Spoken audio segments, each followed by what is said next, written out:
And welcome to Dexter's classes. मैं हूं जसबी। Friends, आज बात करेंगे हम कि एक अलग से भील प्रदेश बनाने की मांग उठ रही है, और ये जो मांग उठ रही है वो उठ रही है राजस्थान, मध्य प्रदेश, गुजरात व महाराष्ट्र के भील बाहुल्य क्षेत्रों को मिलाकर ये प्रदेश बनाने की मांग उठ रही है। तो हम इसी विषय के ऊपर आज कंप्लीटली डिस्कस करने जा रहे हैं कि भीलों के लिए क्या संवैधानिक प्रावधान है, और यदि भील प्रदेश के नाम पर एक अलग से राज्य बनाया जाता है तो क्या किसी प्रकार के संवैधानिक अड़चन तो नहीं है, और फिर इसमें वो कौन कौन से ज़िले आते हैं इन चारों स्टेट के जहां पर भील बाहुल्य आबादी बसती है। तो फ्रेंड्स, बने रहेगा वीडियो में, कंप्लीटली वीडियो सुनिएगा। और हाँ, अभी तक इस चैनल को अभी सब्सक्राइब नहीं किया है तो चैनल को सब्सक्राइब करके चैनल को आगे बढ़ाने में अपना योगदान दीजिए। तो फ्रेंड्स, एक इन दिनों क्या है कि ट्विटर के ऊपर एक अभियान चल रहा है, कई दिन से लगातार टॉप 4 ट्रेंडिंग में है कि वी वांट सेपरेट भील प्रदेश। तो इस नाम से ट्विटर के ऊपर काफ़ी बड़ा अभियान छेड़ा हुआ है, जिसमें जनता का काफ़ी बड़ा समर्थन भी मिल रहा है कि इन चारों स्टेट के भील बाहुल्य क्षेत्रों को मिलाकर एक अलग से भील प्रदेश बनाया जाए, ताकि इन क्षेत्रों का डेवलपमेंट हो सके, विकास हो सके। तो इसी के ऊपर हम डिस्कस करेंगे, लेकिन उससे पहले हम यहाँ पर नक्सल बात करेंगे कि भील कौन है। तो देखिए, भील क्या है कि ये जो स्पेशली ये राजस्थान, गुजरात, मध्य प्रदेश, छत्तीसगढ़, महाराष्ट्र और त्रिपुरा में यह जनजाति पाई जाती है। और स्पेशली ये जनजाति, मुख्य जनजाति है वो है मध्य भारत की एक मुख्य जनजाति है।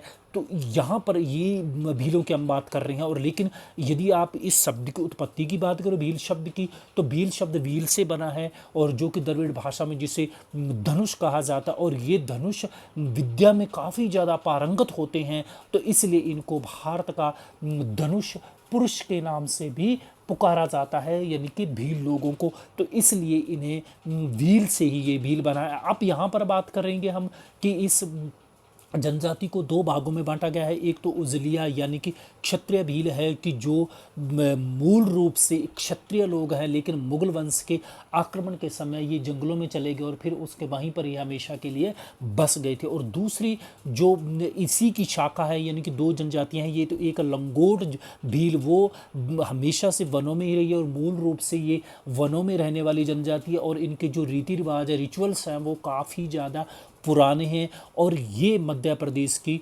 मुख्य जनजाति स्पेशली मध्य प्रदेश में ही रहती है। और वैसे भी जनजाति की दृष्टि से यदि हम बात करें तो मध्य प्रदेश भारत का टॉप पर आता है। तो उसी के ऊपर हम आगे डिस्कस करेंगे। तो स्टेप बाय स्टेप चलते हैं। और यदि आपने हिस्ट्री पढ़ी होगी तो, और हिस्ट्री में आपने मेवाड़ वंश का अध्ययन किया होगा, तो उसमें राजस्थान में राणा पूंजा जो भील थे, उनका काफ़ी बड़ा इज्जत के साथ नाम लिया जाता है, क्योंकि इन्होंने जब 1576 में हल्दी घाटी का युद्ध हुआ था, तो उस युद्ध में महाराणा प्रताप का इन्होंने बहुत ही वीरता के साथ साथ दिया था, और मुगलों के साथ इन्होंने जंग लड़ी थी। और फिर इसमें यानी कि इनका बहुत ही सराहनीय योगदान रहा था हल्दी घाटी के युद्ध में। और इसमें क्योंकि इस युद्ध में प्रमुख रूप से गुरिल्ला पद्धति को अपनाया गया था, और गुरिल्ला पद्धति से जो युद्ध लड़ा गया था वो इन्हीं के नेतृत्व में लड़ा गया था। राणा पूंजा के नेतृत्व में ही यह युद्ध लड़ा गया था, और इन्हीं की वीरता के कारण ही मेवाड़ और मेयो कॉलेज के जो राज चिन्ह हैं, उन्हें भील योद्धा का चित्र ही अंकित आज भी आप देख सकते हो। तो ये भीलों की यदि हम हिस्ट्री की बात करें तो इनका भी काफ़ी गौरवमयी इतिहास देखने को मिलता है।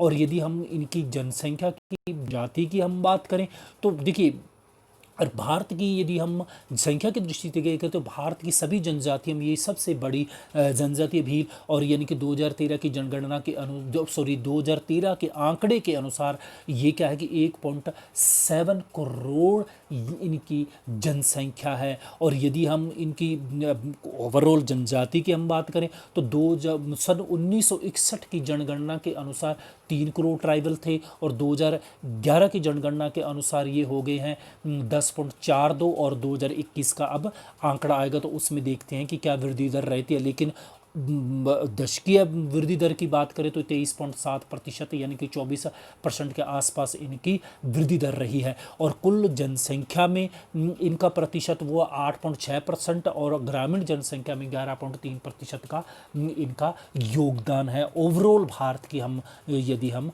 जनगणना की जनसंख्या की यदि हम बात करें तो अब यहाँ पर हम प्रतिशत की यदि हम स्टेट वाइज की हम बात करें तो सबसे ज़्यादा जनजाति है वो बस्ती है मध्य प्रदेश में। यहाँ पर आप देख सकते हैं कि 14.7% है। इसके अब 2 नंबर पर आती है महाराष्ट्र है, 3 नंबर पर उड़ीसा है और 4 नंबर राजस्थान है। और रेस्ट ऑफ इंडिया की यदि हम बात करें, शेष भारत की बात करें तो वो आती है 11.6 और 5वें नंबर पर आता है गुजरात 8.6% के साथ।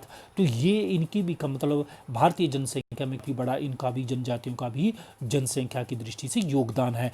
अब यदि हम इनके संवैधानिक प्रावधानों की बात करें कि जनजातियों के लिए क्या क्या प्रावधान किए गए हैं तो यहाँ पर देखते संविधान के अनुसूची 5 में अनुसूचित जाति के क्षेत्रों के प्रशासन नियंत्रण के लिए विशेष प्रावधान किए गए अनुसूची 5 में। और इसके अलावा भी हर इन सूची के अनुसार ही सभी राज्यों के द्वारा, सभी स्टेट के द्वारा अलग अलग इनके लिए प्रावधान किए गए।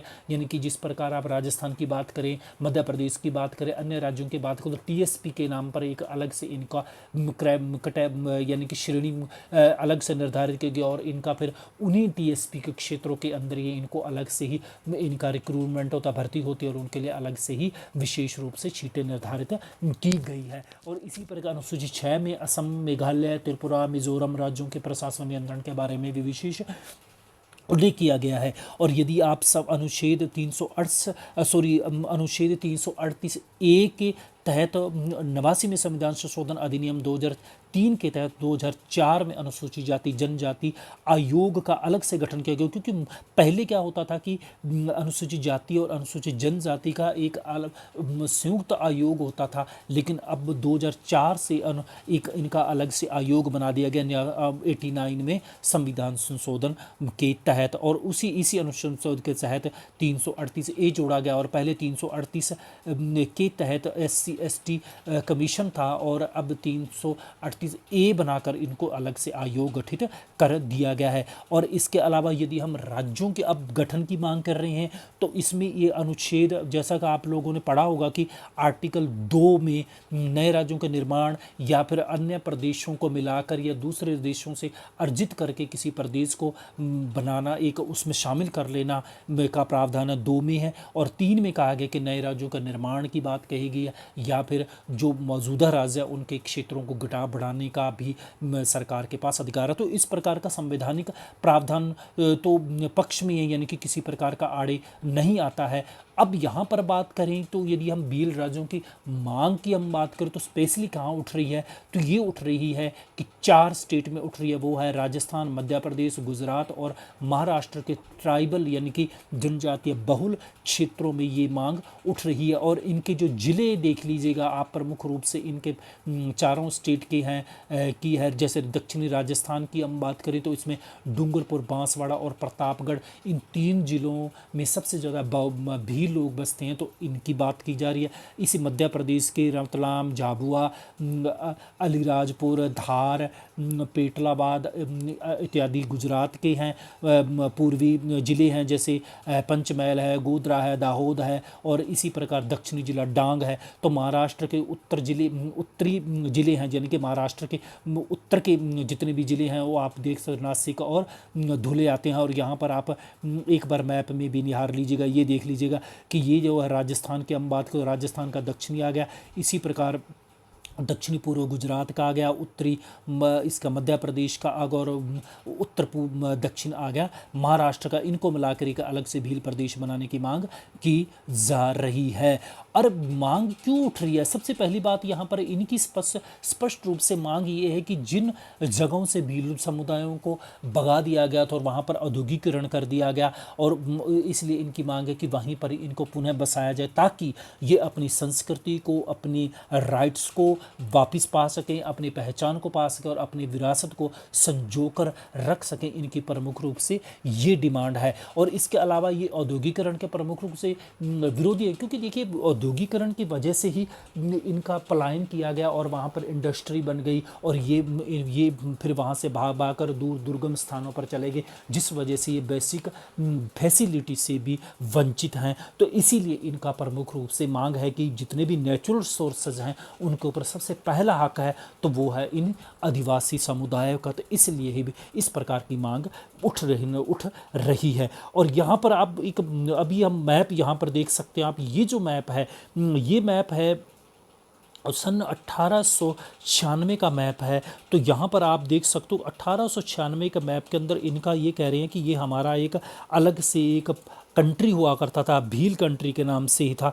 तो यहाँ पर आप देखते हो, जैसे यहाँ पर देख सकते हो उत्तर में पटना था, इधर से आप देखते हो राजपुताना था, यहाँ पर आप देख सकते हो कि सेंट्रल इंडिया है और इधर आप सेंट्रल प्रोविंस है। तो इनके आसपास ये क्षेत्र है, यहाँ पर आप देख सकते हैं कि ये बहुल क्षेत्र था यहाँ पर भीलों का। तो उन्हीं की बात की जा रही है। फिर यहाँ से इन्होंने कहा है कि फिर अब सिचुएशंस बदली, जब मैप बदल दिया गया, मैप बदला, सिस्टम बदला, सत्ता बदली, तो उस समय ये दूर दराज के इलाकों में चले गए। तो आज भी फिर इन्हीं क्षेत्रों के अंदर ये कहा जा रहा है कि मिलाकर इन्हीं को मिलाकर एक अलग से भील राज्य बनाया जाए। तो यहाँ पर आप ये मैप में भी देख सकते हैं। तो अब यहाँ पर आता है कि इसके अलावा क्या है कि एक अलग से इनकी एक भारतीय ट्राइबल पार्टी के नाम से भी गठन किया गया ताकि वे अपने अधिकारों को अच्छे ढंग से रख सकें। तो इसके लिए भारतीय ट्राइबल पार्टी का गठन किया गया था, वर्ष 2017 में किया गया था। और इस पार्टी के जो प्रमुख लीडर हैं वो गुजरात के छोटू भाई वसावा हैं। और इस पार्टी ने जब गुजरात में 2017 में चुनाव हुए थे और 2018 में राजस्थान विधानसभा के चुनाव हुए थे, इनमें 2-2 सीटें जीती थी। तो इसका मतलब ये है कि आने वाले समय में भी ये और ज़्यादा सक्रियता के साथ भाग लेंगे और वे ज़्यादा से ज़्यादा राज्य विधानसभाओं और सेंटर में यानी कि संसद के अंदर भी अपने प्रतिनिधित्व को बढ़ाकर ये संवैधानिक तरीके से और ज़्यादा पुख्ता तरीके से मांग रख सकते, इनका आगे प्रयास रहेगा। और यदि हम पार्टी की हम बात करें, अभी तक खुलकर ज़्यादातर पार्टियों का कोई समर्थन नहीं है, लेकिन हाँ भारतीय जनता पार्टी के द्वारा ये कहा जा रहा है कि हम आपको भील प्रदेश बनाने में सहयोग करेंगे। तो आने वाले समय में जो देश की जो लीड पार्टीज़ हैं या यूँ कहें कि जो प्रमुख परंपरागत हमारी पॉलिटिकल पार्टीज़ हैं उनका क्या स्टैंड रहता है, तो ये तो वक्त ही बताएगा। तो इसी नोट के ऊपर हम यहाँ हमारा वीडियो को ख़त्म करते हैं। उम्मीद है कि आपके वीडियो में कुछ नया जानने को मिला होगा। फ्रेंड्स, वीडियो कैसा लगा तो ये आप कमेंट बॉक्स में अवश्य बताइएगा। मिलता हूँ जल्दी एक और इसी प्रकार के वीडियो के साथ। वीडियो सुनने के लिए बहुत बहुत धन्यवाद।